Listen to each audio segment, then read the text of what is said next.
আমার নাম পূজা। আমার স্বামী সৌদি আরবে ড্রাইভারের কাজ করেন, যার জন্য আমি তার অনুপস্থিতি খুব অনুভব করি। প্রতিদিন রাতে অনেক সময় আমি রোমান্টিক গল্প বা সিনেমা দেখি, যা আমার মধ্যে এক ধরনের আবেগ ও অনুভূতি জাগিয়ে তোলে। আমি সালমান খানের অনেক বড় ভক্ত ছিলাম, কিন্তু সেই অনুভূতিগুলো কিভাবে পূরণ করব তা বুঝে উঠতে পারি না। একদিন আমার ভাতিজার কথা মনে পড়ল, যে দেখতে বেশ সুদর্শন ও শক্তিশালী যুবক। তার বয়স ১৯ হলেও তাকে দেখতে ২৫ বছরের মতো লাগে, কারণ সে শরীরচর্চায় যথেষ্ট মনোযোগী। তখন মনে হলো, যদি আমার স্বামী দূরে থাকে, তবে কেন না এই একাকিত্ব কিছু আনন্দময় মুহূর্তে রূপান্তরিত করি। যেন আমার মনের আশা পূরণ হয়। আমার বিবাহ হয়েছে মাত্র ১ মাস আগে। আমার স্বামী সৌদি আরবে কাজের জন্য চলে গিয়েছে, যার জন্য তাকে সবসময় কাছে পাই না। তার এই দীর্ঘ অনুপস্থিতি আমার মনে এক ধরনের খালি অনুভূতি তৈরি করেছে। প্রতি রাতেই একা থাকার কষ্টে অস্থির হয়ে পড়ি, যেন আমার মনের অনেক ইচ্ছে অপূর্ণই থেকে যাচ্ছে। একদিন একাকিত্ব কাটানোর জন্য আমি সুন্দর করে সাজগোজ করে নিজের ঘরে বসেছিলাম। তখন ভাবলাম, আমার ভাতিজার সাথে কিছু সময় কাটালে হয়তো মন কিছুটা ভালো লাগবে। তাই তাকে ঘরে ডেকে এনে কথা বলার চেষ্টা করলাম। আমাকে দেখে সে হাসল এবং বলল, আপনি আমাকে যা বলতে চান খোলাখুলি বলুন, আমি সব শুনতে রাজি আছি। তার কথা শুনে কিছুটা বিস্মিত হলেও একটা শান্তি অনুভব করলাম, কেননা এতদিন নিজের মনের কথাগুলো কারো সাথে শেয়ার করিনি। অবশেষে আমরা দুজনেই গল্প করতে করতে সময় কাটানোর সিদ্ধান্ত নিলাম, যা আমাদের দুজনের জন্যই এক ধরনের স্বস্তি আর আনন্দের মুহূর্ত ছিল। তারপর বন্ধুরা, আজকের গল্পটা অনেক বেশি স্পেশাল। আশা করছি তোমাদের ভালো লাগবে। প্রতিদিন গল্প শুনতে চাইলে আর গল্পগুলো ভালো লাগলে ভিডিওটি লাইক, শেয়ার এবং চ্যানেলটি সাবস্ক্রাইব করো। আমার ছোটবেলা থেকেই বিয়ের প্রতি আগ্রহ ছিল। প্রায় ১২ বছর বয়স থেকেই আমার মধ্যে এক ধরনের আকাঙ্ক্ষা জন্মেছিল। স্কুল ও কলেজে বন্ধুরা মাঝে মধ্যে মজার ছলে বিভিন্ন রোমান্টিক গল্প বা হিন্দি সিনেমা দেখাত, যেগুলো দেখার পর নিজের আবেগ সামলানো কঠিন হয়ে পড়ত। এভাবেই আমার মনে বিয়ের ইচ্ছা আরও গভীর হয়ে ওঠে। তবে আমি দেখতে খুব সুন্দর না হওয়ার কারণে অনেক প্রস্তাব এসেও ফিরে যেত, যা আমার মন ভেঙে দিত। যতই বিয়ের ইচ্ছা বাড়তে থাকত, ততই বিয়ের ব্যাপারে বিলম্ব হচ্ছিল। অনেক খোঁজাখুঁজির পর অবশেষে আমার বাবা মা একটা প্রস্তাব পেলেন এবং দ্রুত বিয়ের সিদ্ধান্ত নিলেন। ছেলেপক্ষেরও বিয়ের তাড়াহুড়ো ছিল, আর আমিও বেশ আগ্রহী ছিলাম, তাই আমাদের বিয়েটা ১ মাসের মধ্যেই হয়ে গেল। আমি ভীষণ খুশি ছিলাম আমার নতুন জীবনে প্রবেশ করে, কিন্তু এই সুখ দীর্ঘস্থায়ী হল না। বিয়ের কয়েকদিন পরেই জানতে পারলাম, আমার স্বামী সৌদি আরবে চাকরি করেন এবং সেখানে ড্রাইভারের কাজের জন্য তাকে বেশিরভাগ সময় বাইরে থাকতে হয়। যখন জানলাম তিনি ১ মাস পরেই ফিরে যাবেন, তখন আমার মন খারাপ হয়ে গেল। এই ভেবে আমি কান্না করে ফেললাম। এভাবেই আমি তার অনুপস্থিতি সত্ত্বেও নিজের অনুভূতিগুলোর সাথে মানিয়ে চলার চেষ্টা করছিলাম, কিন্তু প্রতিনিয়ত তার কাছাকাছি থাকার চাওয়াটা আমার মনকে অস্থির করে তুলেছিল। রাতে আমি ভালো করে ঘুমাতে পারতাম না। আমি একদিন স্বামীকে জিজ্ঞাসা করলাম, যদি তোমাকে সৌদি আরবেই থাকতে হয়, তাহলে বিয়ে কেন করলে? তিনি আমাকে বললেন, আমার ছোট ভাই বোনেরা এখনো পড়াশোনা করছে, আর আমার ভাতিজার দেখাশোনা আমাকেই করতে হয়। তারা নিজেদের পায়ে দাঁড়ানো পর্যন্ত সংসারের দায়িত্ব আমার উপরই থাকবে। এখানে থাকলে এত টাকা উপার্জন করতে পারতাম না, তাই সৌদি আরবে যেতে হয়েছে। তিনি আরও বললেন, সৌদি আরবে এমন একটা কাজ করি যাতে করে বাড়িতে কখনো টাকার অভাব না হয়। তখন আমি বললাম, তাহলে আমাকেও সঙ্গে নিয়ে চলো। তিনি মৃদু হেসে বললেন, এটা এত সহজ নয়। সেখানে আমার নিজের কোনো বাসা নেই, আর ভাড়াও খুব বেশি। আমরা অনেকজন মিলে একটি ঘরে থাকি, তাতে আমাদের খরচ কিছুটা কম হয়। এরপর তিনি বললেন, আমি বছরে একবার আসি, সেটাও মাত্র ১ মাসের জন্য। তার এই কথা শুনে আমার মন ভারাক্রান্ত হয়ে গেল। মনে অনেক কষ্ট হলো এবং ক্ষোভও জন্মালো। আমার বিয়ে খুব সাদামাটাভাবে হয়েছিল এবং যেসব স্বপ্ন দেখেছিলাম তার কিছুই পূরণ হয়নি, কিন্তু সবকিছু সহ্য করে চলছিলাম। আমার স্বামীর স্বভাব ছিল খুবই গম্ভীর। তিনি কখনো খোলাখুলি কথা বলতেন না বা তার সমস্যার কথা প্রকাশ করতেন না। সবকিছু জেনেও আমি নিজেকে ধৈর্য ধরে সামলে নিয়েছিলাম। আমার স্বামীর বিয়ে করাটা মূলত পরিবারের ইচ্ছাতেই হয়েছিল, যেন তিনি পরিবারের কাজে সাহায্য করতে পারেন। রাগ হলেও আমার স্বামীর উপর কোনো প্রভাব পড়ল না, আর তিনি সৌদি আরব চলে গেলেন। আমি আবারও একাকিত্বে ডুবে গেলাম। রাতের বেলা ঘুম আসত না, আর তার সাথে কাটানো মুহূর্তগুলো মনে পড়ত। সারাদিন কেটে যেত, কিন্তু তার সাথে কোনো যোগাযোগ হতো না। শুধু রাতে 15 মিনিটের জন্য ভিডিও কল করত, আর সেই সময়টাতেও পরিবারের খোঁজ খবর নিত। আমি তার সাথে মনের কথা বলতে চাইতাম, কিন্তু তার কাছে সময় থাকত না। আমার শাশুড়ি সামান্য কথাবার্তা বলতেন, বাকিটা সময় আমি ঘরের কাজে ব্যস্ত থাকতাম।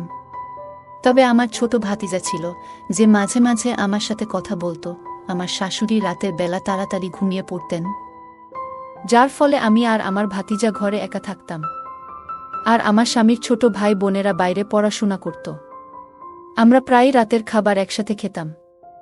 আমার ভাতিজা খুবই হাসিখুশি একটি ছেলে, যে সারারাত তার বিশ্ববিদ্যালয়ের গল্প শোনাত। যদিও তার গল্পে আমার তেমন আগ্রহ ছিল না। এক রাতে আমি মোবাইলে হিন্দি সিনেমা দেখতে শুরু করলাম। সিনেমাটি ছিল বেশ সাহসী ধাঁচের, আর দেখতে দেখতে আমি গভীর চিন্তায় ডুবে গেলাম। পরের দিন সকালে যখন ঘুম থেকে উঠলাম, তখনও রাতের সেই সিনেমার কিছু দৃশ্য আমার মনে ঘুরছিল। আমি কিচেনে কিছু কাজ করলাম এবং দুপুরের খাবার তৈরি করলাম। কাজের সময়ও সেই দৃশ্যগুলো আমার মনে ঘুরছিল। আমি রান্নাঘরে বসে মনোযোগ দিয়ে সেই দৃশ্যগুলোর কথা ভাবছিলাম। হঠাৎ অনুভব করলাম কেউ যেন আমার পেছনে দাঁড়িয়ে আছে। আমি ঘুরে তাকাতেই দেখি আমার ভাতিজা সেখানে দাঁড়িয়ে আছে, এবং সে সেই ভিডিওটি দেখে ফেলেছে। তাকে দেখে আমি কিছুটা অবাক হয়ে গেলাম, কিন্তু সে স্বাভাবিকভাবে বলল, চাচি, যদি খাবার তৈরি হয়ে থাকে তাহলে রুটি বানিয়ে দিন। আমি তাড়াতাড়ি মোবাইলটি বন্ধ করে রুটি বানাতে শুরু করলাম। তবে তারপর থেকে লক্ষ্য করলাম আমার প্রতি ভাতিজার আচরণ কিছুটা পরিবর্তিত হয়েছে। আগে সে আমার ঘরে আসতো না, কিন্তু এখন প্রায়ই আসতে শুরু করল। একদিন বলল, আজ বিকেলের চা সে আমার ঘরেই খাবে, কারণ লাউঞ্জে শীত বেশি। শীতকালে আমার শাশুড়ির অভ্যাস ছিল যে তিনি বেশিরভাগ সময় নিজের ঘরেই থাকতেন এবং সেখানেই খাবার নিয়ে যেতেন। শাশুড়িকে খাবার দিয়ে এসে দেখি আমার ঘরে আমার মোবাইলটি সে দেখছে। আমার মোবাইলের সমস্ত ব্রাউজিং হিস্টোরি দেখে ফেলেছে এবং জানতেও পেরেছে যে আমি কী ধরনের ভিডিও দেখতাম। তার এই আচরণে আমি খুবই অবাক হলাম। সে কে যে আমার মোবাইল চেক করবে? আমি চায়ের ট্রেটা বিছানার উপর রাখলাম এবং নিজের মোবাইলটি ভাতিজায়ের হাত থেকে নিয়ে পাশে রেখে দিলাম। চা খেতে খেতে ভাতিজা হেসে আমাকে জিজ্ঞাসা করল, চাচি, আপনার কী ধরনের সিনেমা পছন্দ? তার এই প্রশ্ন শুনে আমি কিছুটা অপ্রস্তুত বোধ করলাম এবং বললাম, তোমার প্রশ্নের অর্থ কী? সে হেসে ব্যাখ্যা করল, মানে আপনার কি অ্যাকশন মুভি ভালো লাগে নাকি রোমান্টিক? আমি তার দিকে তাকাতেই সে বলল, রোমান্টিক সিনেমার মধ্যে একটা আলাদা ব্যাপার আছে, বিশেষ করে হিন্দি সিনেমায়। আমি চুপ থাকায় সে নিজেই আবার বলল, চাচি, আপনি চাইলে আমাকে বন্ধু ভাবতে পারেন। ভাতিজা চাচির মধ্যে বন্ধুত্ব তো হওয়াই স্বাভাবিক, আর আপনার একাকিত্বে আমিও পাশে থাকতে পারি। তার কথাগুলো শুনে আমি কিছুটা লজ্জা পেলাম এবং বললাম, আমার মাথা একটু ব্যথা করছে। তুমি চা তোমার ঘরেই গিয়ে খাও। যদিও আমি বন্ধুত্বপূর্ণভাবে মিশতে চেয়েছিলাম, তবু কিছুটা অস্বস্তি অনুভব করছিলাম। কথা বলার ধরন দেখে আমি কিছুটা বিরক্ত হলাম এবং কড়া ভাষায় ভাতিজাকে বললাম যে এখানে থেকে চলে যাও, সে নিজের চা নিয়ে তার ঘরে চলে যেতে পারে। সে বিনা দ্বিধায় কাপটা হাতে নিয়ে ঘরে চলে গেল। সাধারণত কাজের ফাঁকে ফাঁকে সে মাঝে মাঝে আমার সঙ্গে হালকা মজা করত, কিন্তু সেদিনের পর থেকে সে কিছুটা চুপচাপ হয়ে গেল। পরদিন সকালে যখন আমি রান্নাঘরে সকালের নাস্তা বানাচ্ছিলাম, তখন সে হঠাৎ নিজের ঘর থেকে চাচি চাচি বলে ডাকতে শুরু করল। আমি তার ঘরে ঢুকে দেখি সে নিজের শার্টের বোতাম লাগানোর চেষ্টা করছে। আমাকে দেখে সে বলল, চাচি, আমার শার্টের বোতাম খুলে গেছে, আপনি কি একটু সাহায্য করতে পারেন? আমি কিছুটা দ্বিধা নিয়ে তার শার্টের বোতাম লাগাতে শুরু করলাম আর কাজের মধ্যে মনোযোগ দিলাম। কাজ করতে করতে হঠাৎ আমি লক্ষ্য করলাম সে আমার দিকে মনোযোগ দিয়ে তাকিয়ে আছে, যা আমাকে একটু অস্বস্তিতে ফেলল। একসময় যখন আমার চুলের একগুচ্ছ সামনে এসে পড়েছিল, সে নরমভাবে সেটি সরিয়ে কানের পেছনে রেখে দিল। আমি একটু চমকে পিছিয়ে আসলাম, আর সে হেসে বলল, চাচি, শুধু চুলগুলো সরিয়ে দিলাম, আপনি এত ঘাবড়ে গেলেন কেন? আমি দ্রুত বোতাম লাগানো শেষ করে নিজের ঘরে চলে এলাম।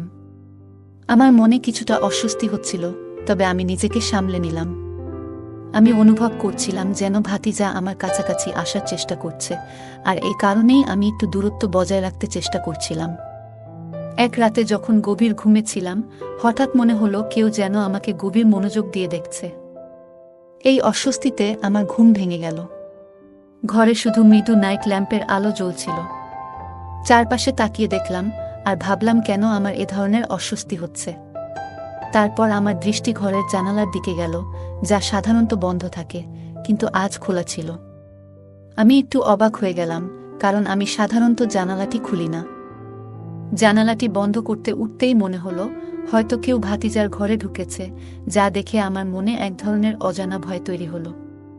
নিশ্চিতভাবেই ভাতিজাই হবে, যদিও আমি তাকে দেখিনি। তখন আমি আমার ঘর থেকে বেরিয়ে শাশুড়ির ঘরে গেলাম, তাদের পাশে গিয়ে শুয়ে পড়লাম। তবে তারা এত জোরে নাক ডাকছিলেন যে সেখানে আর থাকতে পারলাম না এবং বাধ্য হয়ে নিজের ঘরে ফিরে এলাম। সকালে নাস্তার সময় ভাতিজা আমাকে বারবার লক্ষ্য করছিল। তারপর সে বলল, চাচি, আপনাকে তো চাচার কথা অনেক মনে পড়ে নিশ্চয়ই? আমি বললাম, হ্যাঁ, অবশ্যই অনেক মনে পড়ে। তখন সে বলল, তাহলে নিশ্চয়ই রাতের বেলা অনেক সময় ঘুম আসে না আপনার? আমার ভাতিজা একদিন এমন কথা বলল যে, চাচাকে তো আপনি অনেক মিস করেন, তাই না? তাহলে ঘুমানো নিশ্চয়ই কষ্টকর হয়। তার এই কথায় আমি বেশ বিরক্ত হয়ে গেলাম। আমি তাকে কঠোরভাবে বললাম, তুমি আজকাল খুব বেশি কথা বলছো, এভাবে কথা বলা বন্ধ করো। আমার কথা শুনে সে চুপচাপ সরে গেল। পরের রাতে দেখি আমার ঘরের জানালা অদ্ভুতভাবে খোলা, আর জানালার কাছে ভাতিজাকে দাঁড়িয়ে থাকতে দেখি। এটা দেখে আমার খুব খারাপ লাগলো। পরের দিন তাকে জিজ্ঞাসা করলাম, তুমি আমার ঘরের জানালার কাছে কেন এসেছিলে? সে মৃদু হেসে বলল, চাচি, আপনাকে ঘুমাতে দেখে খুব ভালো লাগছিল। তার এই কথা শুনে আমার খুব রাগ হলো এবং বললাম, এবার থেকে এমন কিছু করলে তোমার চাচাকে জানাবো। সে আমার কথা শুনে একটু বিরক্ত হয়ে চলে গেল। পরের রাতে যখন আমি ঘুমাচ্ছিলাম, হঠাৎ মনে হলো কেউ আমার ঘরে আছে। চোখ খুলে দেখি ভাতিজা আমার ঘরে খুব কাছাকাছি দাঁড়িয়ে আছে। ভয়ে ও বিস্ময়ে আমি তাকে বললাম, তুমি আমার ঘরে কি করছো? সে বলল, ঘরের দরজা খোলা ছিল তাই ঢুকে পড়লাম। আসলে চাচা যখন এখানে নেই, তাই আপনার খেয়াল রাখতে ইচ্ছে হয় আমার। এই কথা শুনে আমি তাকে আরও সতর্ক করে বললাম যে এই ধরনের আচরণ আর কখনো যেন না করে এবং তার সীমার মধ্যে থাকে। সে আমার কথা শুনে ঘর থেকে চলে গেল। এরপর থেকে আমি সবসময় সতর্ক থাকি এবং তাকে তার নিজের জায়গায় থাকতে বুঝিয়ে দিয়েছি। তারপরের দিন রাতে আমি যখন ঘুমাচ্ছিলাম, আবার হঠাৎ মনে হলো আমার ঘরে কেউ এসেছে। চোখ খুলে দেখি আমার ভাতিজা। সে আমাকে বিভিন্ন কথা বলতে থাকলো। সে বলল, বিষয়টা এত সহজ ছিল না চাচি। তার আচরণ ও মিষ্টি কথাগুলো যেন আমাকে অসহায় করে দিয়েছিল। এর আগে আমি কিছু বুঝে ওঠার আগেই সে আমাকে এক অদ্ভুত জালে জড়িয়ে ফেলেছিল। হঠাৎ সে আমার মুখে হাত রেখে বলল, কেউ যদি দরজা দিয়ে চলে আসে? তুমি যে দরজা খোলা রেখেছ, সেটা কি আমার জন্য? তার কথা শুনে আমি বিস্মিত হয়ে ভাবছিলাম, কখনো তো এমন অনুভূতি আমার মধ্যে আসেনি। আমি তাকে সবসময় নিজের সন্তানের মতোই ভেবেছিলাম। তবে সত্যটা হলো, সে যেন এক প্রজ্বলিত আগুনের মতো এবং এই আগুন থেকে দূরে থাকাই ভালো, কিন্তু আমি পারলাম না। এই ঘটনা আমার জীবনে এক অস্থিরতা এনে দিল। আমি অশ্রু মুছতে মুছতে তাকে বললাম, তুমি যা করেছ তা ঠিক হয়নি। আমি এই ব্যাপারে আল্লাহর কাছে প্রার্থনা করব যেন তিনি তোমাকে শাস্তি দেন। সে বলল, তুমি যেসব সিনেমা এবং গল্প দেখো, সেগুলো কি? চাচি যান, তোমার চোখেও তো ওসব চলতে থাকে, বলেই সে চলে গেল। আমি কখনো চাইনি যে এরকম কিছু আমার সাথে হবে। পরের দিন আমি কোনো কিছু না বলে মায়ের বাড়ি চলে গেলাম। মনে মনে ভেবেছিলাম, আমি কি আমার স্বামীকে সবকিছু জানাবো? আমি এতদিন এই কথা কাউকে বলিনি। কিন্তু পরের দিন আমার একজন বন্ধুর সঙ্গে দেখা হলে আমি তাকে পুরো বিষয়টি খুলে বললাম। তিনি বললেন, তোমার শুরু থেকেই তুমি তোমার ভাতিজায়ের প্রতি খুব বেশি খোলামেলা ছিলে। আর যদি তুমি এই ঘটনা তোমার স্বামীকে বলো, তাহলে সে তোমার কথা বিশ্বাস করবে না, বরং তোমাকে খারাপ মানুষ হিসেবে ধরে নিবে। তাই এটা এখানেই গোপন রাখো। এছাড়া সে আমাকে একটি পরামর্শ দিল যে আমি আমার স্বামীকে বলি আমাকে সৌদি আরবে ডেকে নিয়ে যেতে, যাতে আমি সেখানে তার সঙ্গে থাকতে পারি। আমি এই পরামর্শ গ্রহণ করলাম এবং আমার স্বামীকে বললাম যে যদি তিনি আমাকে সৌদি আরবে না নিয়ে যায় তবে আমি বিচ্ছেদের কথা ভাবতে বাধ্য হব।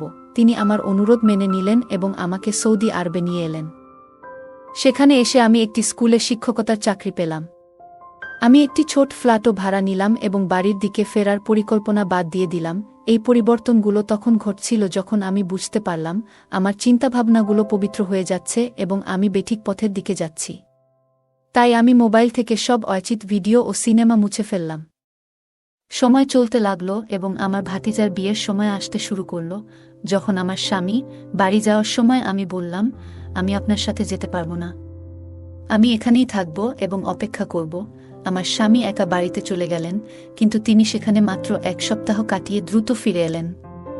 ফিরে এসে তিনি বললেন, আমি তোমাকে খুব মিস করেছি, তাই ফিরে আসতে বাধ্য হলাম। 6 মাস পর আমরা জানতে পারলাম যে আমার ভাতিজার স্ত্রী আরেকজনের সাথে ধরা পড়েছে। এটি শুনে আমার মনে অনেক শান্তি এলো, কারণ যে ব্যক্তি আমার জীবনকে উল্টে দিয়েছিল তার প্রতি আল্লাহর কোনো না কোনো শিক্ষা দিতে শুরু করেছেন। আমি সবসময় ধৈর্য ধরেছি। একটু সময় পর আল্লাহ আমাকে সন্তানের সৌভাগ্য দিলেন। আমার এখানে যমজ বাচ্চা হলো এবং আমি তাদের সঠিকভাবে বড় করার চেষ্টা করলাম। বর্তমানে আমি আমার জীবনে খুবই খুশি আছি এবং আমার পরিবারের সঙ্গে একটি সুখী জীবন কাটাচ্ছি। গল্পে একজন নারী তার ভাতিজার প্রতি অতি খোলামেলা আচরণের জন্য সমস্যায় পড়েছেন। এতে বোঝা যায় যে আমাদের নিজেদের ও অন্যদের সাথে সম্পর্কের ক্ষেত্রে সতর্কতা অবলম্বন করা প্রয়োজন। আত্মীয় বা ঘনিষ্ঠ কারো সাথে আচরণের ক্ষেত্রে মনের মাঝে সুস্থ সীমারেখা বজায় রাখা গুরুত্বপূর্ণ।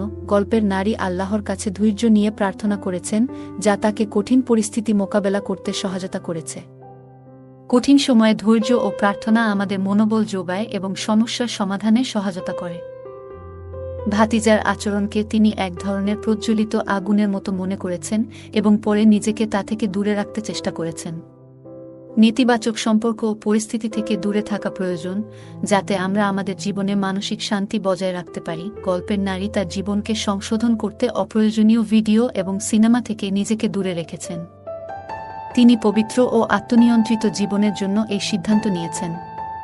এটি আমাদের শেখায় যে আত্মনিয়ন্ত্রণ ও নিজেকে সঠিক পথে নিয়ে যাওয়া জীবনের মান উন্নত করে। গল্পে নারী ধৈর্য ধরেছেন এবং অবশেষে দেখেছেন যে ভাতিজার স্ত্রীর বিশ্বাসঘাতকতা ঘটেছে।